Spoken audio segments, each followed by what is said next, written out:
بسم اللہ الرحمن الرحیم۔ السلام علیکم ورحمۃ اللہ وبرکاتہ۔ ویلکم مائی یوٹیوب چینل حافظ شفیق۔ معزز سامعین، امید کرتا ہوں کہ سب خیریت اور عافیت کے ساتھ ہوں گے۔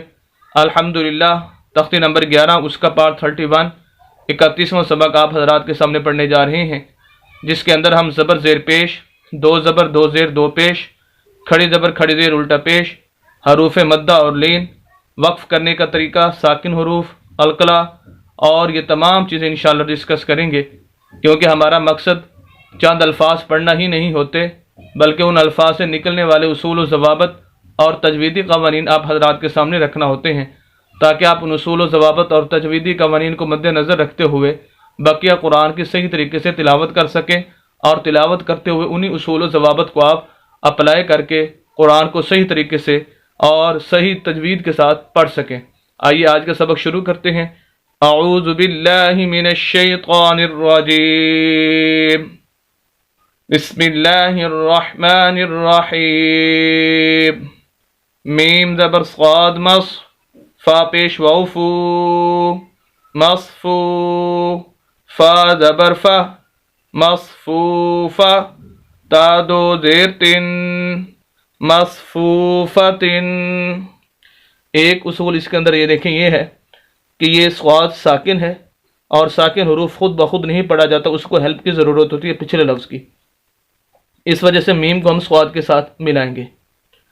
اور آگے اسی طرح یہ بھی یہ ذہن میں رکھنے کہ یہ صاد ہمیشہ موٹے حروف میں ہے، جو موٹے حروف ہیں اس وجہ سے اس کو پر کر کے اور موٹا کر کے پڑھنا ہے۔ مصفو، آگے فا کو واو کے ساتھ ملائیں گے کیونکہ واو ساکن ہے، اور فا کو اس کے ساتھ ملائیں گے۔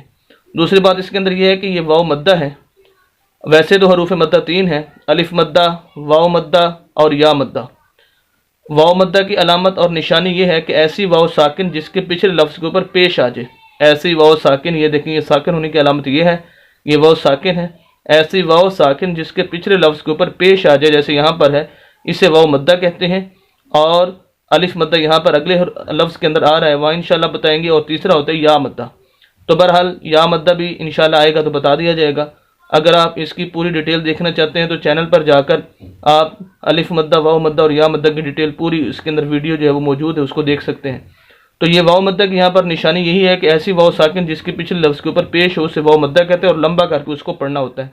اور یہ الف مدہ، واو مدہ، یا مدہ یہ قرآن کے اندر بہت زیادہ استعمال ہونے والے ہیں۔ ایک زبر زیر پیش، الف مدہ، واو مدہ اور یا مدہ، یہ ایسی چیزیں ہیں کہ قرآن کے اندر بہت زیادہ استعمال ہو رہے ہیں۔ تو ہم فا کو واو کے ساتھ ملائیں گے اور اس کو لمبا کریں گے۔ مصفو، فا پیش ووفو مصفو، فا زبر فا مصفوفا۔ یہ دیکھیں یہاں پر ایک بہت ہی اہم بات جو یہاں پر بتانے جا رہا ہوں، فا کے اوپر زبر ہے، یہ زبر زیر اور پیش، یہ جو 3 حرکتیں ہیں، ان کے بارے میں 3 اصول آپ ذہن نشین کر لیں، انشاءاللہ بہت زیادہ آپ کو فائدہ ہوگا۔ اصول نمبر 1 یہ ہے کہ زبر زیر پیش والے حرف کو آپ نے لمبا کر کے نہیں پڑھنا۔ اب یہ فا کے اوپر زبر ہے، اس کو فا زبر فا ایسے نہیں کرنا، فا زبر فا، بس لمبا نہیں کرنا زبر زیر پیش والے لفظ کو۔ اصول نمبر 2، زبر زیر پیش والے لفظ کو جھٹکا دے کے نہیں پڑھنا، فا زبر فا ایسے جھٹکا نہیں دینا۔ اصول نمبر 3، زبر زیر پیش والے لفظ کو مجہول نہیں پڑھنا۔ مجہول ویسے تو زبر کے اندر نہیں ہوتا، زیادہ تر زیر اور پیش کے اندر پایا جاتا ہے۔ مثال کے طور پر یہاں پر فا کے اوپر زبر ہے، اگر اسی فا کے نیچے زیر ہوتی تو فا زیر فی ہم اس کو پڑھتے، لیکن کچھ لوگ اس کو مجہول اس طرح پڑھتے ہیں، خصوصاً عورتیں، فا زیر فے، فا زیر فے، فا پیش فو، یعنی کہ فا پیش فو ہے، اس کو پڑھیں گے فا پیش فو، تو یہ مجہول ہوتا ہے۔ یہ 3 اصول ذہن نشین کر لیں تو انشاءاللہ بہت زیادہ آپ کو فائدہ ہوگا، بہت سارے الفاظ آپ کے درست ہو جائیں گے۔ تو بہرحال ہم اس کو پڑھیں گے، فا زبر فا مصفوفا، تا دو زیر تن، یہاں پر تنوین ہے، غنہ کرنا ہے، ناک میں آواز جائے گی، دو زبر دو زیر دو پیش کو تنوین بولتے ہیں۔ مصفوفتن، یہ لفظ ہمارا پورا ہو گیا لیکن بغیر وقف کے۔ اگر ہم یہاں پر وقف کرنا چاہیں تو اس کا اصول ذہن نشین کر لیں، بہت ہی اہم اصول ہے کہ ایسا لفظ جس کے آخر میں تا ہو، گول تا، یہ والی، جیسے یہ ہے، ایک دوسری تا ہوتی ہے جو با کے آگے تا ہوتی ہے وہ والی، ایک یہ والی تا، اسے گول تا کہتے ہیں۔ اگر لفظ کے آخر میں گول تا ہو اور وہاں پر ہم نے وقف کرنا ہو تو اس کو اصول یہ ہے، 2 تبدیلیاں کرنی اس کے اندر۔ ایک تو تا کو ہا سے بدل دینا ہے، تا کو ہا سے بدل دینا ہے، گول ہا سے، دوسرا جو دوسری تبدیلی کرنی ہے اس ہا کو ہم نے ساکن کر دینا ہے، جیسے یہ واو ساکن ہے، جیسے یہ صاد ساکن ہے، اس طرح اس ہا کو ساکن کریں گے۔ جیسے ہم ہا کو ساکن کریں گے، نیچے اس کی جو دو زیر ہیں یا کوئی بھی حرکت اوپر نیچے جو کچھ بھی لفظ کے اوپر تا کے اوپر دو زبر ہیں، دو زیر ہیں، زبر زیر پیش ہے، جو کچھ بھی ہے وہ حرکت اس کی ختم ہو جائے گی، کیونکہ جو ساکن حروف ہوتا ہے اس پر کوئی اور حرکت پھر نہیں آ سکتی۔ تو لفظ ہمارا ہو گیا وقف کی حالت میں مصفوفہ، مصفوفہ، اور یہ قرآن کے اندر بہت زیادہ اس طرح کے جو ہے وہ لفظ استعمال ہوتے ہیں۔ دوسرا لفظ ہے حمزہ زبر زا از، واو زبر الف وا، از وا، جیم دو زبر جن، از وا جن۔